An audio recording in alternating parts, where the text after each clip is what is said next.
So we do this exercise at orientation where we ask them, our new members, what is it that you're here for? And whenever we kind of go through the bullets and we say networking and all of the hands go up. And we say visibility and all of the hands go up. Absolutely. So that's the standard kind of what the core of the chamber life is.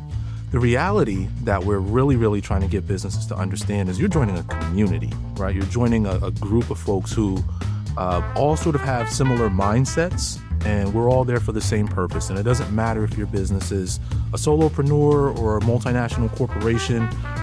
Everyone's there for the growth of their business and for the strength of their team, and also for the well-being of the Raleigh community as a whole.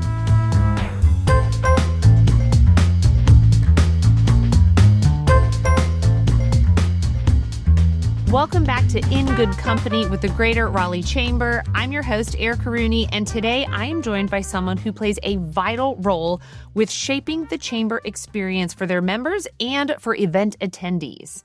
Devin Brown is the Chamber's Vice President of Member Services and Small Businesses, leading the efforts to ensure that businesses from startups to established companies feel supported, feel connected, and positioned for growth.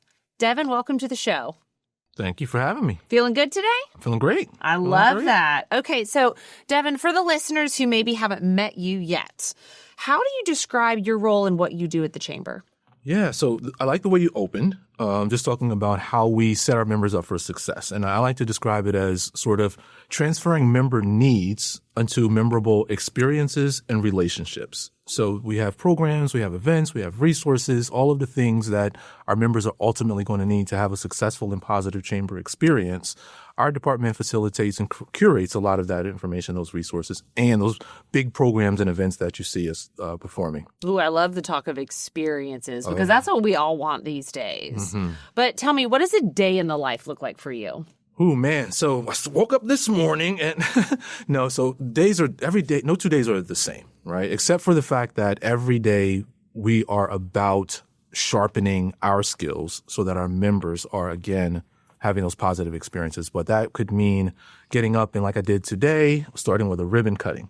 Or it could be a day where we're kind of moving through looking at our calendars and planning events. It's looking through our membership and seeing which members need which resources and information, and how do we better deliver that information and those resources.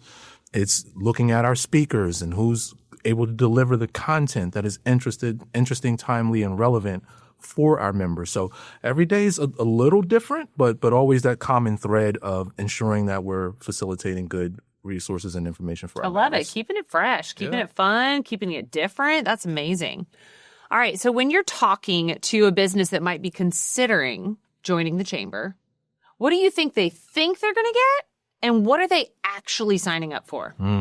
So we do this exercise at orientation where we ask them, our new members, what is it that you're here for? And whenever we kind of go through the bullets and we say networking and all of the hands go up. And we say visibility and all of the hands go up. Absolutely. So that's the standard kind of what the core of the chamber life is.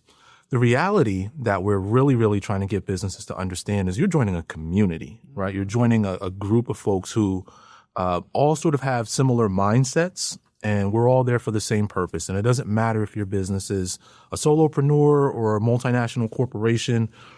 Everyone's there for the growth of their business and for the strength of their team, and also for the well-being of the Raleigh community as a whole. What's a misconception that you think is out there about the chamber that you would like to address? So there is a misconception that those multinational corporations that I was just referring to, that the chamber is only for the big business, right? And it's not. So when you hear Adrienne, and if she was, here, she would say, we cover everything from potholes to headquarters.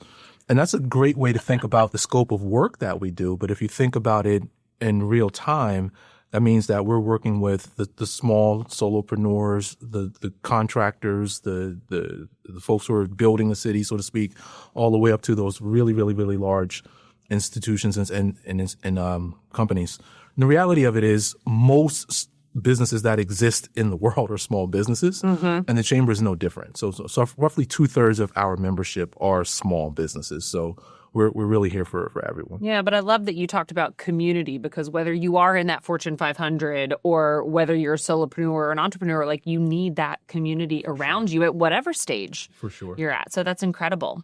All right, so building off of that, you work closely with so many of the small businesses. What are they needing the most right now? Small businesses right now need time, talent, and traction.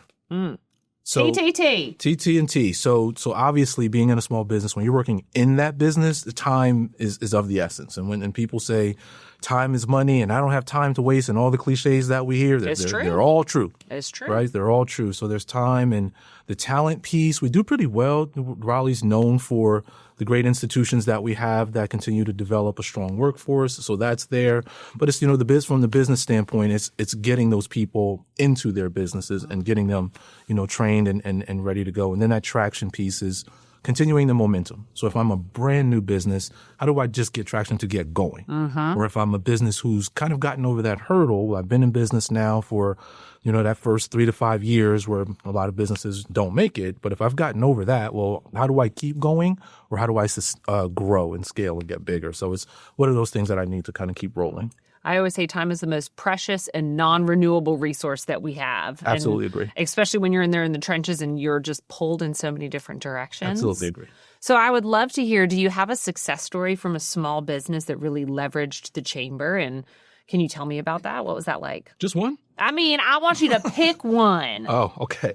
Well, if I can kind of reference a few. So when I joined the chamber, one of the first people I encountered was Gary Green. And Gary Green's obviously been around a very long time. But one of the things he talks about, the success of Green Resources, was him getting involved with the chamber, building his community, building his network and things like that. We look at Kristen Hess, who's our new board chair. Same story when she started HH Architecture, getting involved with the chamber. More recently, someone like a Joanna Rosas Ryan, who's a leadership coach. She spoke at our professional women's luncheon last year, saw an immediate spike in her clients right out the gate. And she's continued to keep that ball rolling. I'm looking at Travis Brisbane, who owns Brisbane Transportation Services, came to an event earlier this year, spoke with someone from the city of Raleigh, got a contract about a month later with the city of Raleigh. So too many stories to narrow it down to one.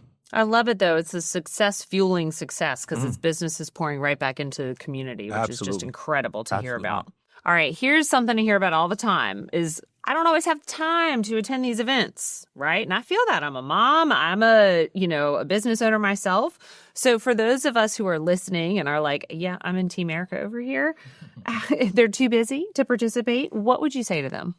Yeah, I don't think you have to go to everything, right? I think being intentional is really important. So if you can't make it to everything, find the one or two things that works well for you. And that's the beauty of the Raleigh Chamber. Again, our scope of work is so large. We cover so much ground that you can always find something that we're doing that works for you. So identifying what that thing is, identifying who you need to connect with, what information and resources you need, and getting plugged in that way. In addition to just the events, there's, we have our e-newsletter, which has a ton of great information all the way through good news that's coming up. We spotlight members in there. There's we have online resources, more information coming out via our various social media channels. And the other part of it, kind of like you were saying, it's kind of building that community around you. I think one of the least leveraged resources is that community. So if Erica can't make it to an event, if Erica knows, hey, I've got 3 or 4 chamber buddies that I can say, hey, well, what happened there? Fill me in. What's going on? Just keeping each other in the loop and supporting one another in that way. Yeah. Well, and what I found to be true about any community that I've ever joined is you get out of it what you put into it. And so the more things that you can participate in and attend in, your presence is seen, heard, and felt, and you're top of mind. And it's just so important to try to make those connections when you can. Right. And we talk about that in orientation as well. So we always use the analogy. It's like the gym. Right? Yeah. You can buy the membership, but you have to go to see the results. So that's the first step. I love it. Okay. I know a lot of people who might not yet be a member of the chamber could be listening, thinking, maybe I'll dip my toe in, and maybe they walk in, they're nervous, they're not sure. Maybe they have a, preconception of what it's going to be like. And then you've seen them leave totally transformed. What is the magic? What's the secret sauce there? It's the community support. It's the, just the welcoming spirit. So we're even going as far now as we have chamber members who've been successful, who've been around, who are willing to greet new members at events. And it's just having, again, folks of similar mindsets and similar thought processes be so kind, so gracious, so welcoming. And let's be honest, there's some folks who aren't great people, right? And, you're introverts, you come in and don't really know how to find your way. But once you sit at that table and the conversations start rolling, there's that immediate okay, I can kind of see how this works. So I've had personal friends with businesses who've joined the chamber and, they've come to events and they said, okay, now that I understand the flow, I understand how to move around the room and things like that. But everyone's so kind and gracious. You'd be hard pressed to come to an event and attempt to engage with someone and not feel like, they're really receptive to that. In one of the earlier episodes, I was talking with Adrienne, and she was just talking about the diversity that exists within the chamber. And for myself as a solopreneur and an entrepreneur, and also as someone who works for a company, I found it so fascinating because it's like there could be someone at every step of the level for me. And so I think whoever's listening, if they're hearing that, to just feel a little bit of reassurance that wherever they are in their journey, and whether they work for themselves or they work for Fortune 500, there's someone in the room that's right there with them. For sure. Incredible. For sure. Oh my gosh. Do you have a favorite moment where you thought yes, this is it. This is why our work matters? So at the top of the year, tariffs were... Oh, top of mind. In the news. Yes, they were in the news. They were everywhere. In the news and in our pockets, right? So we were invited to a conversation with Congresswoman Ross, and I took a couple of our small businesses. That's what they called us for. Is hey, we'd love to have a conversation with some small businesses to hear real time what's happening.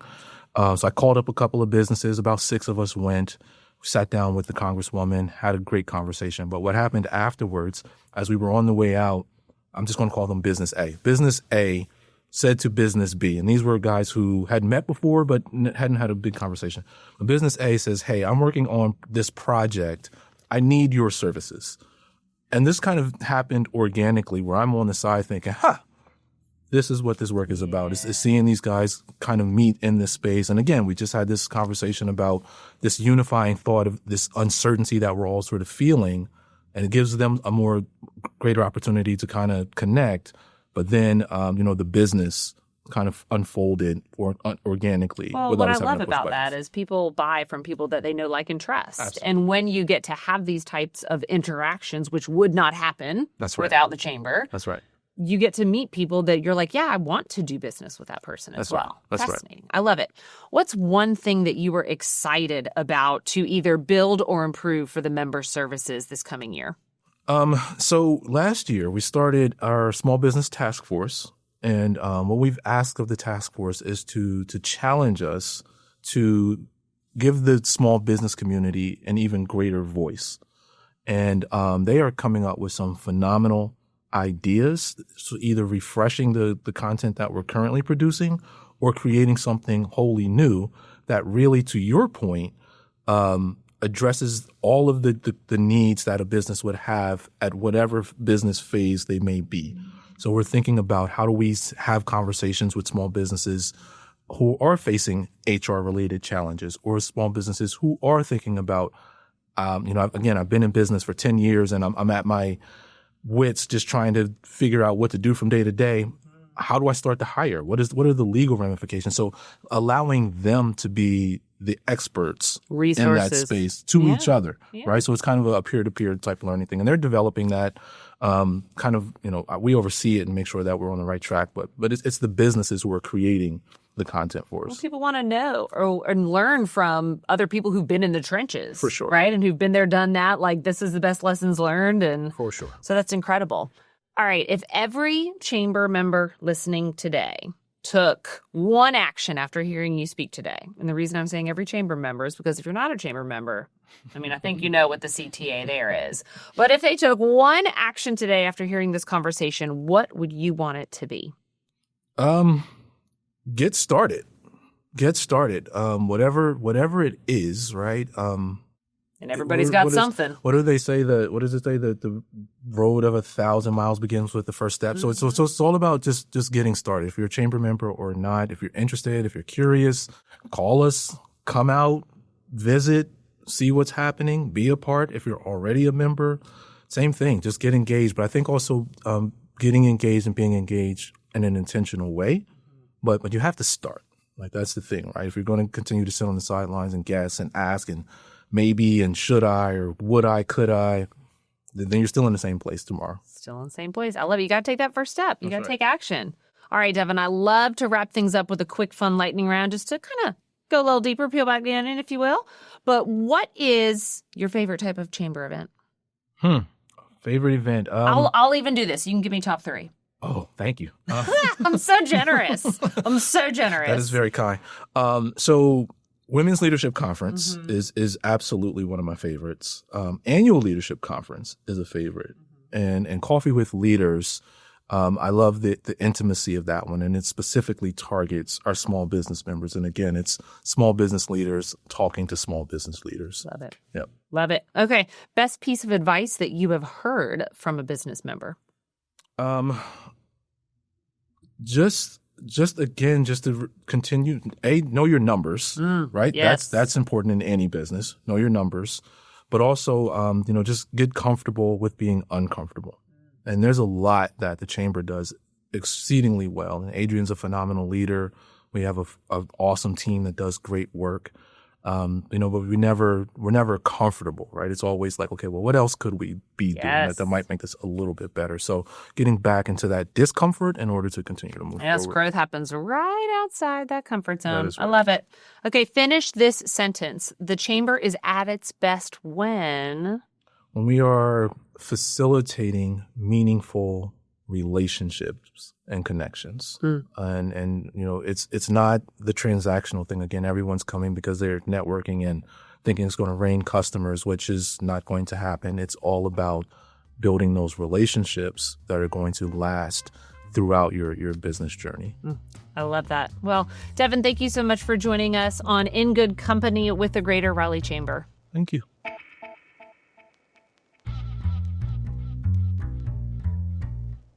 Hello, everyone. My name is Mimi Miller, and I'm the Membership Engagement Manager at the Greater Raleigh Chamber. And I want to welcome you to Mimi's Member Moment, our chance to spotlight the stories of our chamber members. On this episode, I'm excited to introduce you to the people behind Curry in a Hurry, Alaksha and Nilesh Surti. And Alaksha, you're actually the chef as well, right? Not just the owner. Right. That's amazing. When did you start doing your cooking? What got you interested in that?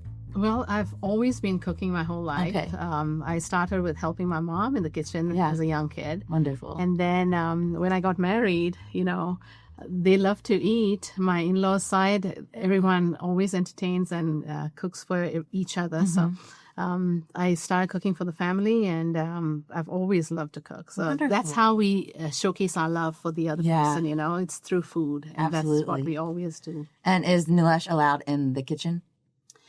He is. Yeah. He used to when he was single. He used to cook. Got it. But now, he's like, I'll leave it to the pro. But she's teaching me to be a sous chef. Got it. Cutting and family prepping. affair, family business for sure. Well, I would love to start with your business story. How did Curry in a Hurry get started, and what inspired you both to bring your take on Indian food to the Triangle? Well, first of all, I'd like to say thank you Oh, to the Raleigh Chamber for having us. Absolutely. It's such an honor to be able to be here and share our story. We're so glad you're here. Thank you.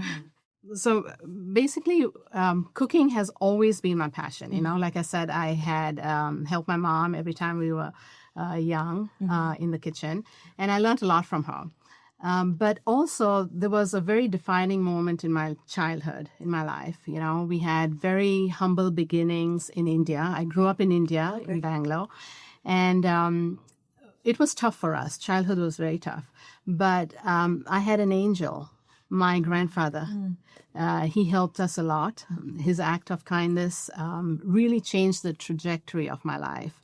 And I've always wanted to pay that forward because what he did for us made a huge difference. It impacted me completely. So moving forward as an adult, I always wanted to do something for others to change their life, make a difference basically in someone's life, And I wanted to do that through food because food nourishes you, it makes you warm and fuzzy. And our Indian food is very comforting. So I started off actually by doing charity events because I was a stay-at-home mom first for about 15 years. And then when the kids grew up, I was like, I want to do something, and what can I do? And what can I do to give back and nourish the community? So with charity events, that's how I started. And then people loved it. So they're like, okay, do you have a restaurant? Where can we come and get your food? So then I said, okay, maybe, I can do something with this. And that's my purpose. I knew I had a purpose to do something for others. So I chose food, and we started as a catering service first. And then that grew into a food truck. And then we had the opportunity at Morgan Street Food Hall to open our first brick and mortar. So then we started there. But my main purpose is to feed people, to take care of them, for them to feel like they're coming to my home and having a hot meal. Whether they can afford it or not, it doesn't matter to me. Sometimes we've had guests who have come and, their credit card might not go through. And I don't want them to feel uncomfortable. I want them to feel welcome. So I just let them have a meal. Yeah. Sometimes kids come from a school close by, and I know, they're hungry. It's lunchtime, but they'll just get a drink, and I don't want them to go hungry. Yeah. So then I just feed them. Yeah. So that's my purpose. I feel this is my true calling, and I also wanted to show my kids, that it's never too late.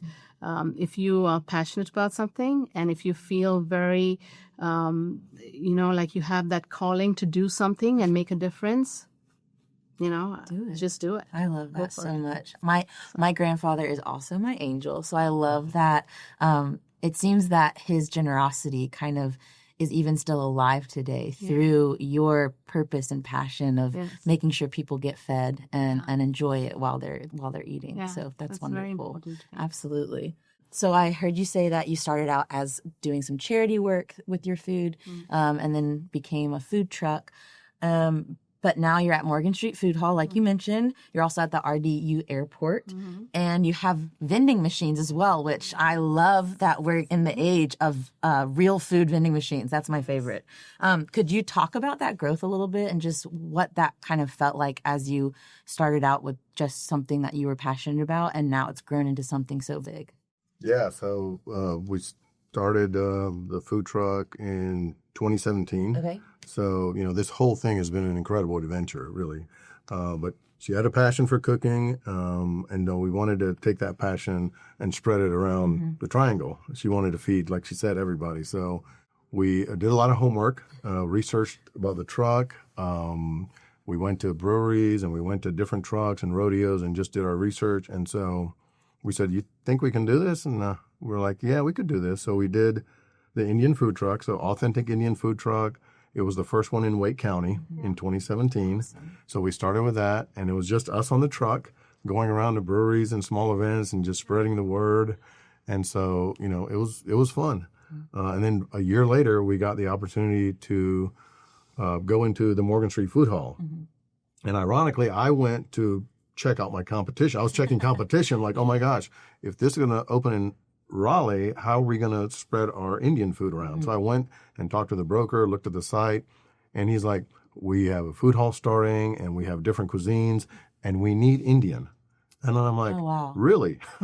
Let me tell you about my wife. Yeah. So we signed on. I went home, and I was like, so do you want to get into a food hall? Wow. So we signed up, we signed the lease, we took the risk, and we got into the food hall because the food hall was just a small space. Right. We're a vendor in there with 20 other vendors or so. And we were already accustomed to the food truck, which is a small space. So this was an easy transition. Yeah. I thought it was big. I was so like, oh my God, it's bigger than the food truck. Yeah. But the other people that were trying to get in there wanted to do a buffet and, Indian restaurant people. And they're like, well, no, that doesn't work. You have, this space is all you have. Right. So we did it, and we took the plunge, we jumped in, and it's been great. I mean, we appreciate the response from downtown Raleigh and the customers, and so it's been a journey. And after that opportunity, there were some other opportunities that we went into, for growth. Some worked, some didn't work, but what we look at is, where are the opportunities, where are the right opportunities? Yeah. And so the RDU airport was last year where we started, and they had no Indian at the airport. Yeah.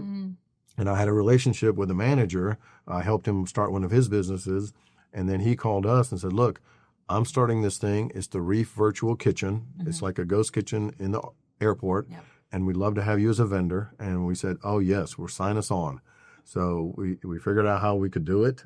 And then we're one of the options there. Curry in a Hurry it's a kiosk. Yeah. You punch in your food, and it comes through a window. Yeah. And so we got in there, and it's been an incredible opportunity. It's been an incredible response because there was no Indian there.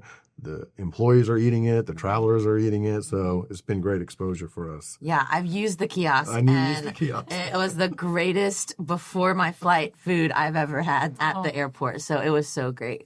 And I think that's so cool that you mentioned that you had a relationship with someone who kind of welcomed you into that and gave you that opportunity. What can y'all tell me about how important relationships are when you're having a business that isn't just something to make money, but it's your true passion?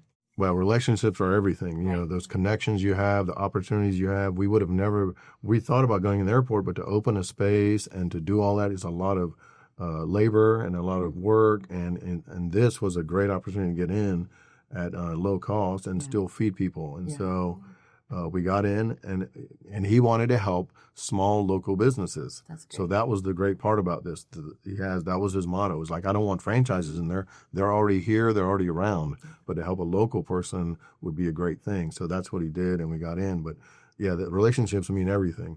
All these opportunities we have come from different relationships through our growth and meeting people and meeting business owners. Yeah, and I would like to add to that, whenever we look at other businesses or people that we meet, we always go with the mindset of how can we help them, never thinking, what can we get out of them? And I think that's very important for us because we do it with a lot of genuinity, and we don't want to feel like we're taking advantage of anyone, but we want to help them grow their business.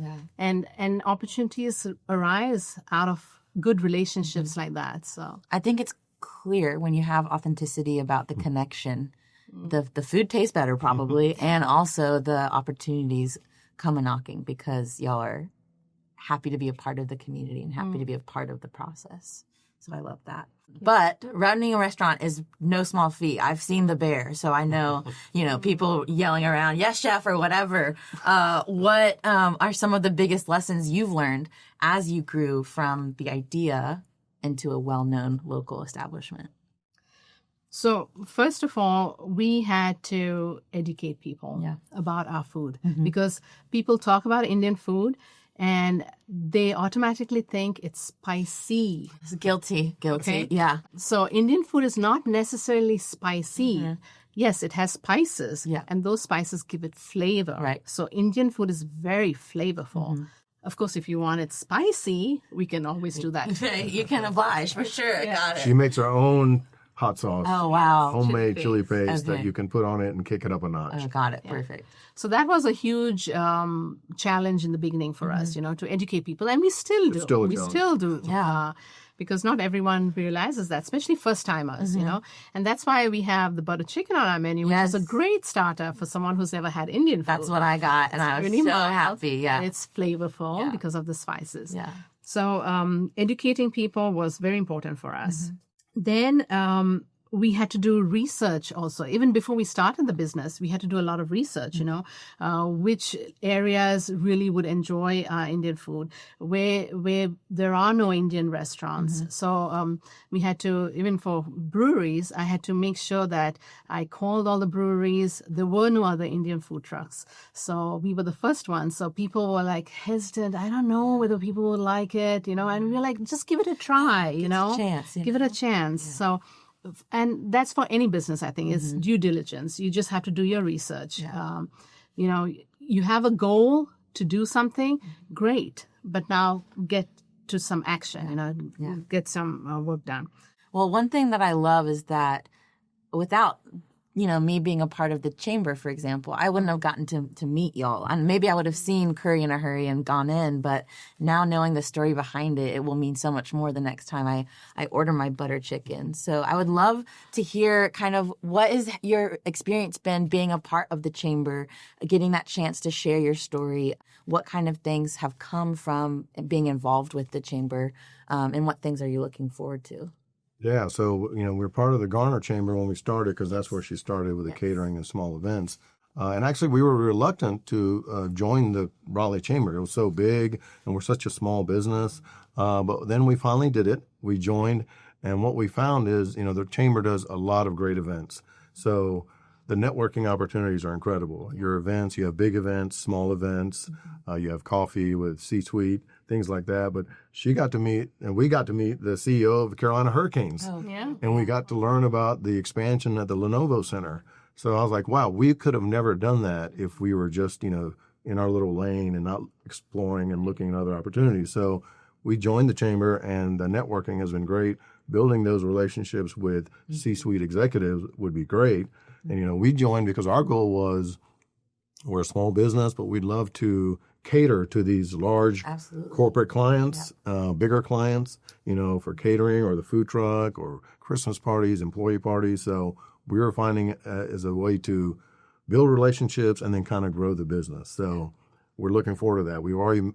This year has been great. We met a lot of great people. There's been a lot of referrals, and we're looking forward to, 2026. Yeah, so are we. And I'm looking forward to a lot more Curry in a Hurry meals for myself. And of course, this podcast is a great opportunity. Right, exactly. I don't even listen to podcasts, and now I'm on one. Now you're on one, and you're going to be listening now, I'm sure. Yeah, I'm going to listen to this whole series. Yeah. Well, I'm so glad that we got to sit down and talk. I heard that y'all might have a special offering at one of your locations for our podcast listeners. Do you want to tell us about that? Yeah. Sure. So we can talk about that. So we appreciate the opportunity to be here. Absolutely. And for everybody that's listening, what we'd like to do is we want you to come try her butter chicken. It's the mild version. There's other spicy stuff. She has lamb curry and chana and all that, all these entrees. She has Indian street food. But if you come to Morgan Street Food Hall, we will give you a naan and a drink with every entree you order. If you say we've listened to the Raleigh Chamber podcast. Wonderful. All right. So I just have to, and if I hosted it, do I get, no, I'm just kidding. Yours is free. Yours is free. No, I'm just kidding.